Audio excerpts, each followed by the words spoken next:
200 precari del pendolarismo su rotaia, quelle persone che ogni giorno si affidano alla sorte per riuscire a prendere il treno per andare al lavoro a Venezia. Treni che dal 15 dicembre, con l'introduzione dell'orario cadenzato, saranno ridotti. Tolgono dei treni, loro ci dicono che aggiungono dei treni, i treni aggiunti si fermano a Mestre, quindi non continueranno fino a Venezia. A Mestre, sul binario Giardino, che vuol dire che chi scende a Mestre deve fare 300-400 metri per arrivare alla stazione di Mestre per cambiare, e sopprimendo treni serali che sono importantissimi per chi lavora nel teatro, alla Fenice, e anche per tutti quelli che lavorano nei ristoranti e per i turisti. Non dimentichiamo che abbiamo anche i turisti, e anche cancellati i treni dei lavoratori che sono solo da lunedì a venerdì, ma sabato e domenica sappiamo che i turnisti lavorano anche sabato e domenica, quindi cancellati anche quei treni là.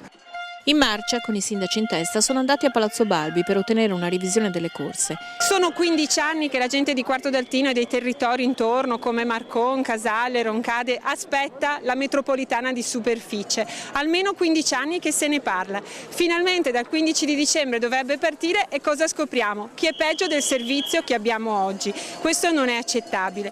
Noi siamo già morti in partenza. Noi sappiamo già al mattino, alle 5 del mattino, che la nostra è una croce continua. Lei che lavoro fa? Io sono infermiere qua all'ospedale civile di Venezia e faccio i turni 24 ore su 24. Lavoriamo da lunedì alla domenica. Ogni giorno lei prende il treno per venire a lavorare a Venezia ed è un'odissea. Ci racconta cosa succede in questo viaggio che dovrebbe essere insomma di 20 minuti e invece di ore? È un viaggio allucinante.